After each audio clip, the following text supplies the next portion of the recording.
Mushroom व मधुमक्खी पालन, प्रबंधन और कीट रोग की रोकथाम। इस विषय पर हमारे साथ जानकारी देने के लिए आज स्टूडियो में है पवन यादव, कृषि अधिकारी, अनार उत्कृष्टता केंद्र ढिंडोल बस्सी। पवन यादव जी नमस्कार, कार्यक्रम में स्वागत। राम राम। और जैसा कि हमारा विषय है, तो इससे पहले कि हम मधुमक्खी की बात करें, जानना चाहेंगे कि मशरूम उगाने के लिए किसान भाई बहनों को क्या क्या सावधानियां बरतनी चाहिए। किसान भाइयों, मशरूम उगाने के लिए जो महत्वपूर्ण बात है वो है आपकी कंपोस्ट खाद को तैयार करना। कंपोस्ट खाद पर ही जो है मशरूम को उगाया जाता है, तो ये इसको सही तरीके से किसान भाइयों को तैयार करना चाहिए।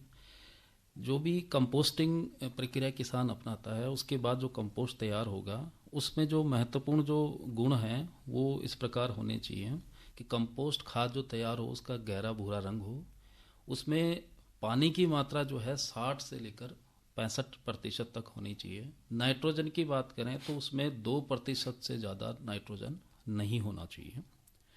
ये और भी महत्वपूर्ण बात है कि जो कंपोस्ट तैयार हुआ है उसमें अमोनिया गैस की किसी प्रकार की भी गंध नहीं आनी चाहिए। अच्छा। अगर अमोनिया गैस की गंध आती है, अमोनिया गैस का उत्पादन उस कंपोस्ट खाद में हो रहा है, तो निश्चित रूप से वो गुणवत्ता युक्त जो मशरूम किसान भाइयों को प्राप्त होनी चाहिए वो नहीं हो पाएगी। इसके अलावा जो कंपोस्ट खाद तैयार करे किसान भाई, वो कीट और किसी प्रकार के रोगाणु रहित होनी चाहिए जी। और सबसे महत्वपूर्ण बात है, कंपोस्ट खाद जब किसान भाई लास्ट में तैयार कर ले, उसका पीएच मान लगभग 7.5 पीएच के आसपास ही रहना चाहिए। दूसरी बात करें कि इस कंपोस्ट जब तैयार हो जाता है, जब किसान भाई उसको बिछा देता है, उसके बाद उसमें केसिंग की प्रक्रिया अपनाई जाती है। केसिंग करने के लिए किसान भाइयों को ऐसे पदार्थों का उपयोग करना चाहिए जो कि पानी को शीघ्रता से सोख ले और धीरे धीरे पानी को छोड़े। साथ ही उसमें ये गुण भी होना चाहिए कि वो भुरभुरा हो। केसिंग पदार्थ को जब कंपोस्ट पर लगाते हैं उससे पहले उसका निर्जमीकरण किया जाता है, यानी उसको कीटाणु रहित किया जाता है। इसके लिए किसान भाई जो है 2% फार्मिलिन के घोल से उस जो आपका केसिंग पदार्थ है उसको ट्रीट कर ले, यानी उपचारित कर ले, और 3-4 दिन के लिए पॉलीथीन शीट से उसको ढककर रख देना चाहिए। 3-4 दिन बाद किसान भाइयों को वो जो केसिंग पदार्थ जो पॉलीथीन की शीट से ढके हैं उसको हटाकर उसको पलटना चाहिए, जिससे क्या है कि जो भी फॉर्मेलिन की जो गंध है उसमें से निकल जाए। फिर उसको जो कंपोस्ट खाद जिस पर कि स्पान जी, मशरूम के जो स्पान है वो जब अपना जाल स्थापित कर लेते हैं उसके बाद उसको बिछाना चाहिए। तो केसिंग पदार्थ की जो है 1 से 1.5 इंच मोटी परत को बिछा देना चाहिए। ये केसिंग पदार्थ मशरूम के लिए बहुत महत्वपूर्ण होता है। इससे मशरूम की वानस्पतिक वृद्धि में बहुत अच्छी सहायता मिलती है। केसिंग की प्रक्रिया नहीं अपनाने पर किसान भाइयों को गुणवत्ता युक्त मशरूम का उत्पादन नहीं मिल पाएगा और उससे आर्थिक हानि उठानी पड़ेगी। जी। जब प्रारंभ में कवक जाल फैलता है तो उस समय किसान भाइयों को ध्यान रखना चाहिए कि 1-2 बार उसको अच्छी हवा दे, और इस हवा में कार्बन डाइऑक्साइड जो है उसमें कार्बन डाइऑक्साइड की मात्रा 2% से अधिक नहीं होनी चाहिए। मशरूम में कौन कौन से रोग हो सकते हैं और उनका बचाव किसान भाई किस तरीके से करें। किसान भाइयों, मशरूम में जो रोग उत्पन्न करते हैं कारक, उनको 2 प्रकार से बांट सकते हैं, एक जैविक और एक अजैविक। जैविक कारकों में तो जो जीवित सूक्ष्म जीव हैं जैसे बैक्टीरिया है, फफूंद है, विषाणु है, इनको शामिल करते हैं। इसके अतिरिक्त जो अजैविक कारक हैं उसमें तापमान है, वायु है, आपका पानी और नमी की मात्रा है। इसके अलावा जो कंपोस्टिंग में आपने जो मटेरियल यूज़ किया है, जो भी रासायनिक पदार्थ हैं उसमें, वो बहुत महत्वपूर्ण होते हैं। रोगों की बात करें तो देखिए, कवक जनित जो रोग हैं उसमें भी काफ़ी रोग आते हैं इसमें, जैसे ब्राउन प्लास्टर जिसको भूरा लेप भी कहते हैं, इसमें सफ़ेद पाउडर हो जाता है। येलो मोल्ड यानी कि इसमें पीलापन आ जाता है। लाल फफूंद है, हरी फफूंद है, ग्रीन मोल्ड भी कहते हैं। एक फाल्स यानी आभासी ट्रफल भी उत्पन्न हो जाता है। जाली रोग है, सूखा बुलबुला है, गीला बुलबुला है, ये सारे कवक के कारण मशरूम में उत्पन्न होते हैं। इसके अतिरिक्त जीवाणुओं की बात करें तो जीवाणुओं से इसमें भूरा दाग और जिंजर ब्लोच जो है वो उत्पन्न हो जाता है। तो इसका ये है कि हमें पहले ये ध्यान होना चाहिए कि ये जो समस्या आ रही है वो फफूंद के कारण यानी कि जो कवक से आ रही है या फिर जीवाणु से आ रही है। पवन यादव जी, बहुत महत्वपूर्ण जानकारी आपने हमारे भाई बहन तक पहुंचाई। मशरूम के उत्पादन से जुड़े जो हमारे किसान भाई बहन हैं, आपकी इस जानकारी का वो उपयोग अवश्य करेंगे।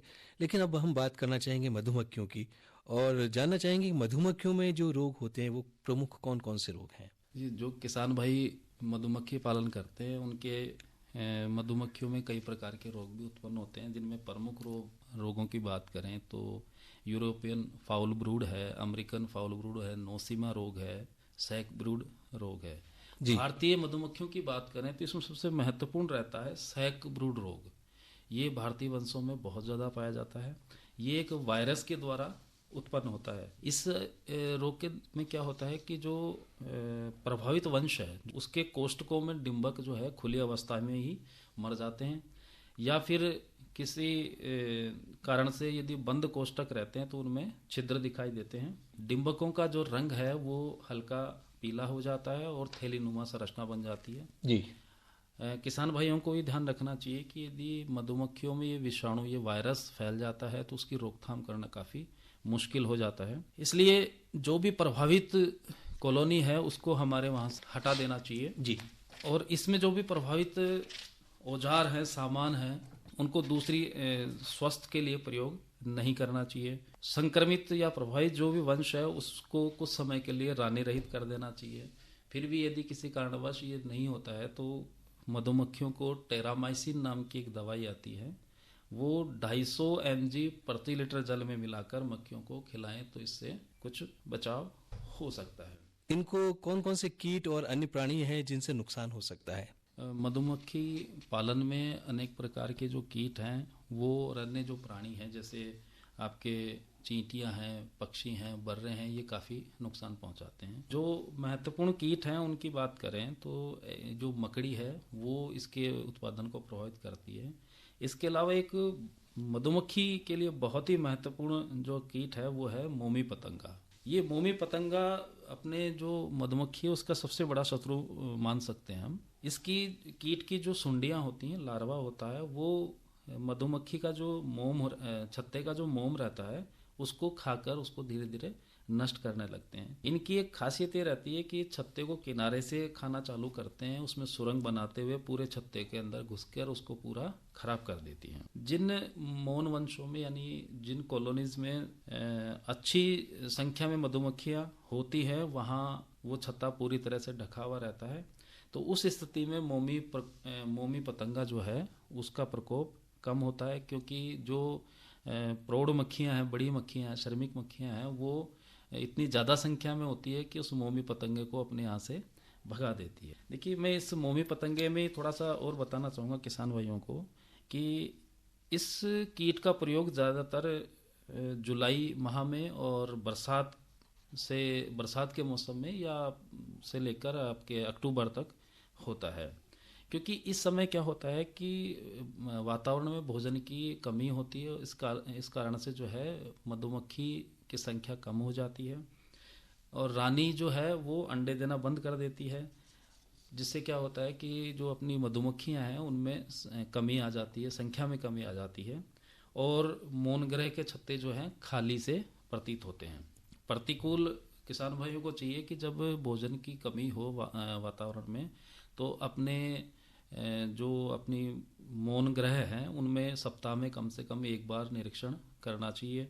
उनको जो भी खाली हो गए हैं उनको अच्छी तरह भंडारित करना चाहिए, जिससे क्या है कि मोमी पतंगा का उस पर आक्रमण नहीं हो। किसान भाइयों को इसके अलावा ये भी ध्यान रखना चाहिए कि बरसात के मौसम में या भोजन की कमी की स्थिति में मौन ग्रह का जो दरवाज़ा है, जो मुख्य द्वार है, उसको छोटा कर देना चाहिए, जिससे क्या है कि मोमी पतंगा जिसका आकार बड़ा है वो आसानी से उसमें प्रवेश नहीं पाएगा। मोमी पतंगे की जो भी आश्रय स्थल, जो भी खरपतवार हैं, उसको अपने मौन वंशों के मौन ग्रह के आसपास से हटा देना चाहिए, क्योंकि वो मोमी पतंगा अपने आश्रय स्थल खरपतवारों को बनाता है, इसलिए साफ़ सफाई का ध्यान रखें।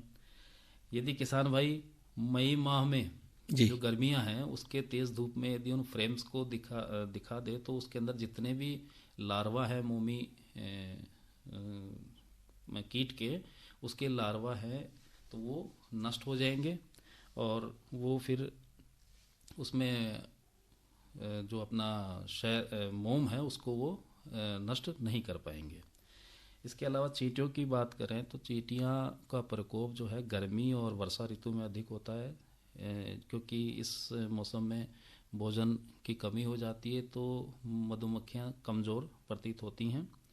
तो इनसे चींटियों से बचाने के लिए जो भी स्टैंड हैं मधुमक्खियों के, उनके नीचे कटोरियाँ लगा के उसमें पानी भर दें तो चींटियाँ वहाँ तक नहीं पहुँच पाएगी। पक्षी वगैरह हैं तो पक्षियों को ध्वनि उत्पन्न करने वाले यंत्र हैं उनके द्वारा दूर भगाया जा सकता है। इसके अलावा जो है मधुमक्खियों को बर्रों से भी हानि पहुंचती है, क्योंकि ये उड़ती हुई जो श्रमिक मक्खियाँ हैं उनको खा जाते हैं, उनको नष्ट करते हैं। तो किसान भाइयों को ध्यान रखना चाहिए कि अपनी कॉलोनी के आसपास जो भी बर्रे के छत्ते हैं उनको नष्ट कर दे। रात्रि के समय ट्रैप वगैरह यूज़ करे तो वो उसका बर्रों का भी नियंत्रण कर सकता है। पवन यादव जी, कृषि अधिकारी, अनार उत्कृष्टता केंद्र ढिंडोल बस्सी, मशरूम व मधुमक्खी पालन प्रबंधन और कीट रोग की रोकथाम के विषय में जो विस्तृत जानकारी उपलब्ध कराई। हमारे जो भाई बहन मशरूम की खेती कर रहे हैं या मधुमक्खी पालन से जुड़े हैं वो इस जानकारी का लाभ अवश्य लेंगे। आपका बहुत बहुत धन्यवाद।